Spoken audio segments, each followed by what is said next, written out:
Next up for the UFC, big show this Sunday at the Mandalay Bay Event Center in Las Vegas. It's a special Sunday night Memorial Day card. It's a very WECS card, in my opinion.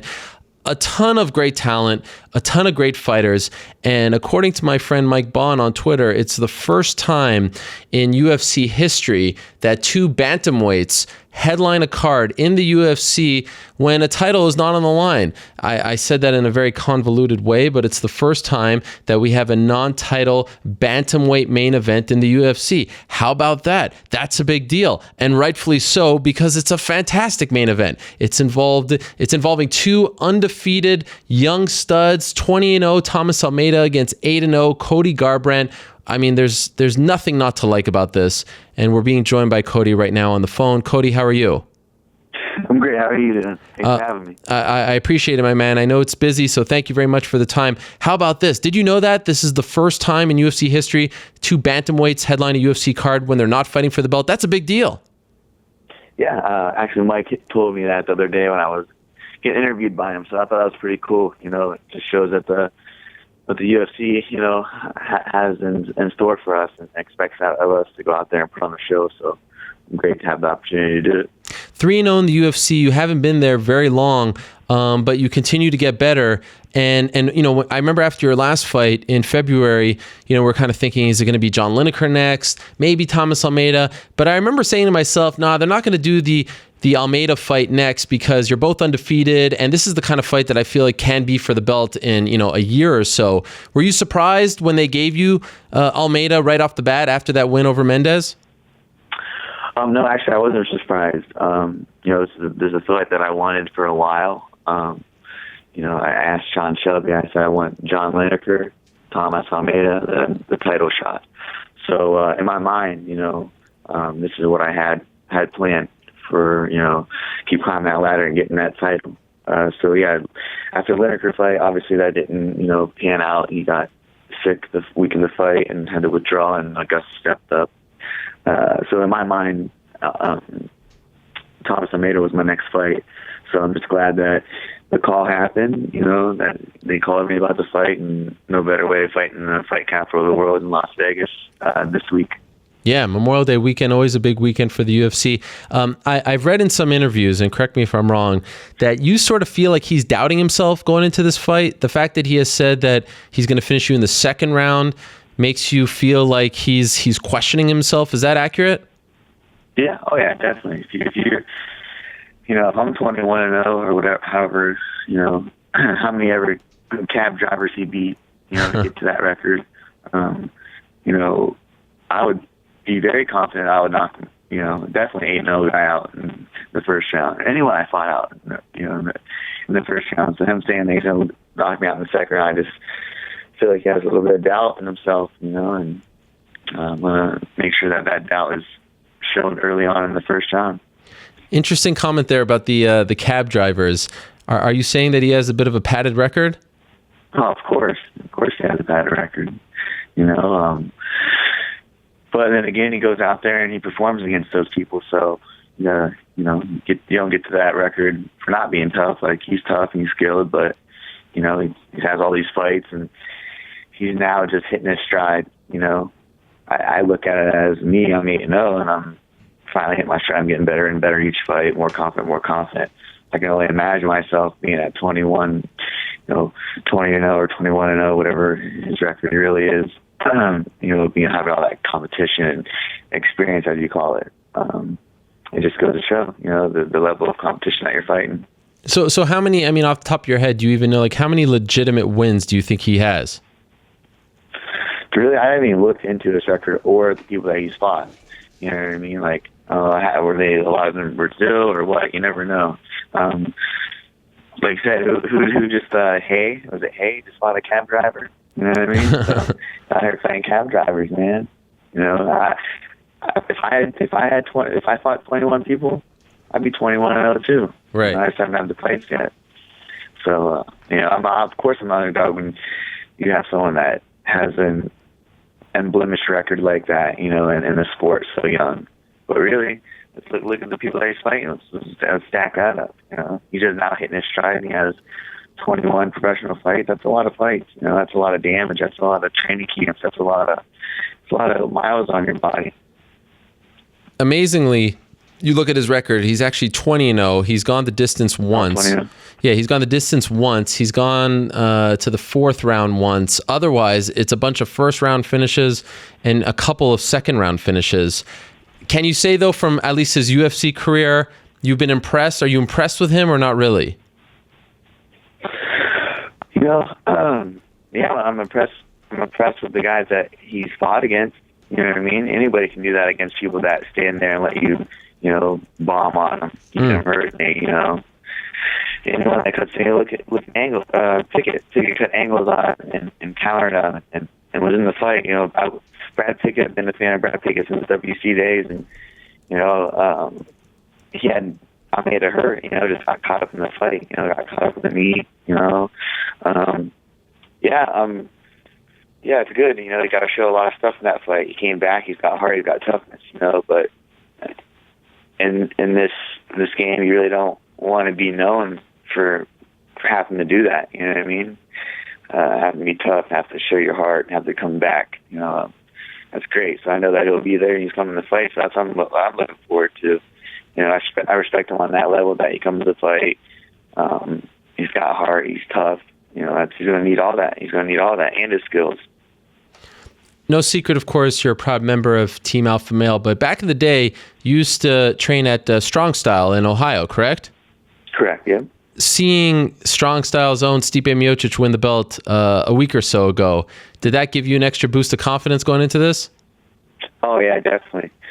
It was, you know, to see Stipe Miocic, you know, win the heavyweight title, you know, just exactly how I knew it was going to be. I knew he was going to knock him. We were doing him out. I said early on, in the first round, like that.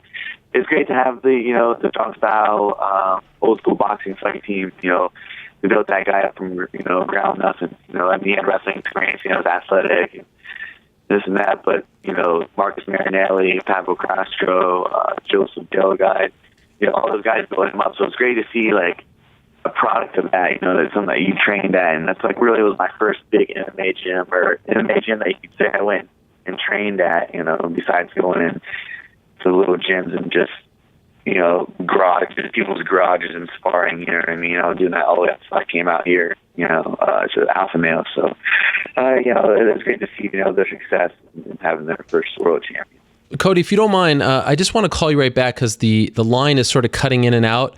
And obviously want to hear what you're saying. It's sounding a little distorted, if you will. So let's try calling Cody right back and then get him right back on the horn, because obviously want to hear what he's saying. This is the big main eventer for this Sunday show in Las Vegas. Again, what a card this is. And it's one that, you know, obviously with 199 coming up and 200 coming up and even Ottawa coming up, flies under the radar a little bit, but top to bottom, I mean, Renan Barão's making his featherweight debut on Sunday against Jeremy Stephens.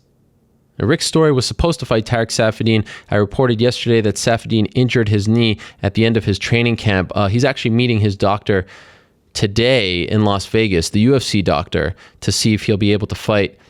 He told me yesterday it's not looking good, and so they're looking for an opponent for Rick Story. I've been told that they have located one. I'll tell you more about that in the second half of the show.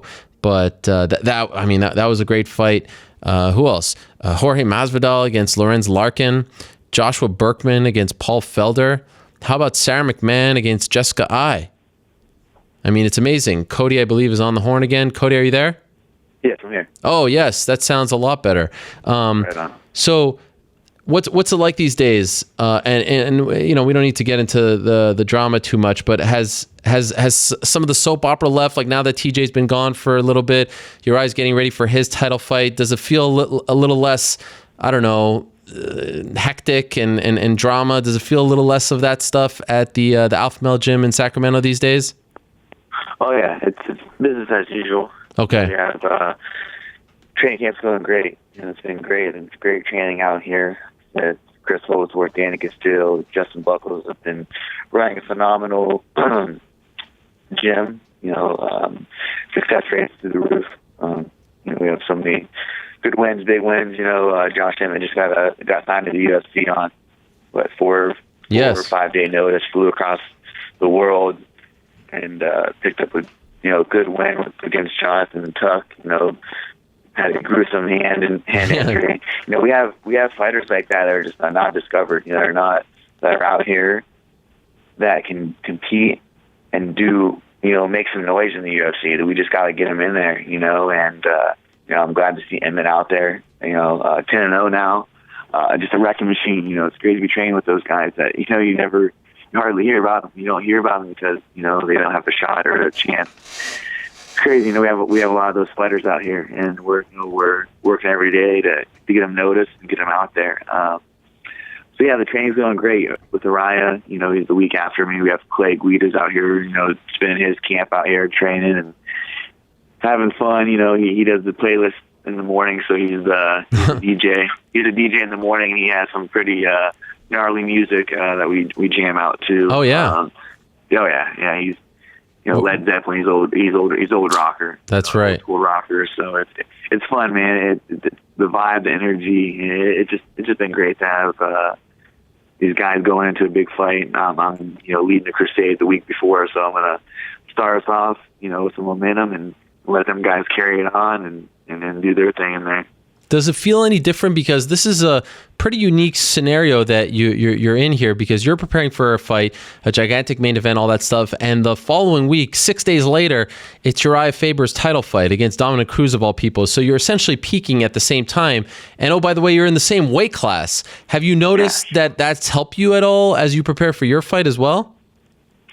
Yeah, I mean, it's great to it's great to be able to go with a lot of guys that are that high caliber, but the guy that's fighting for the title in your weight class, you're right there with him. You're training with him every day. You're putting extra work in. You're doing this. He's like, hey, we get done with practice. Hey, let's do a sprint tread. Let's get on the treadmill and do a 25-minute sprint workout. On the treadmill, just me and him, just running that treadmill into the ground. Let's do this extra drilling. It's great, to see him at. He just turned 37 years old, and to have such a successful longevity career, fighting the top guys in the world is basically his whole career since he got to MMA. To see him still doing the stuff that he did when he was 24, it's training and just being obsessed with the sport, being obsessed with getting better, being in the gym constantly, and fighting for the title. It's great to be peaking with him, be on the team, be training with him, learning from him. It's amazing just to be out here and be on the team. Like I said, the first time I came out here, felt like this is somewhere I needed to be, and I made all the necessary arrangements to move and to better my life, and it was the best decision I made coming out here. Obviously, going into my fourth fight and main event with Thomas Almeida. So my decision to move out here and join the team has been the best one so far. Not to get ahead of myself too much, but I got to ask, he wins the belt in 2 weeks. You win this fight, maybe you're next, maybe you're a fight away. Would you fight Uriah Faber for the belt? If I fight Uriah, I don't think that would ever happen. I don't know. I don't know. I probably would never fight Uriah, to be honest. I don't know. I fight him every day. Yeah. I mean, it is. I mean, there's not going to be a money thing for me that would give me that fight. I don't think I've got a lot of respect for him. You know what I mean? I really do.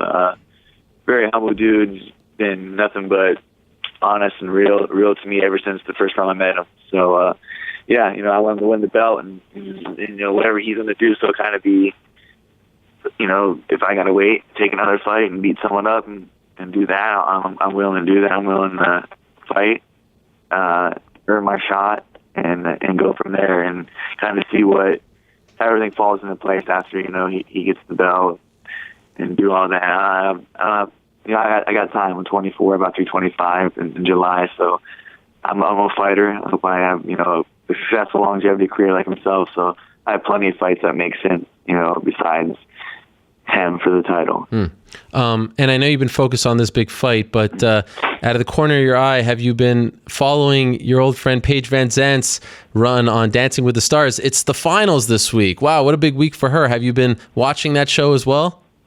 Oh, yeah, the guys on the team and some of the girls on the team, the coaches, we've all been, supportive and watching it, dialing in every week, voting for her. And, I'm glad that she's having that success that she's had. And, in the finals. That's amazing. She's an amazing dancer. She's, a very hard worker and very dedicated to when she gets something in her mind to do it. So very happy for her and her success in the Dancing with the Stars. And so, yeah, I'm very happy for her and in the finals. So I'm excited to see how it goes this week. Yeah, it's amazing. In the next 2 weeks, we can have Dancing with the Stars champion coming out of Alpha Male, main event winner, giving Almeida his first loss, and Uriah Faber becoming the bantamweight champion of the UFC finally. That's a pretty good, 10-day or so stretch for the team.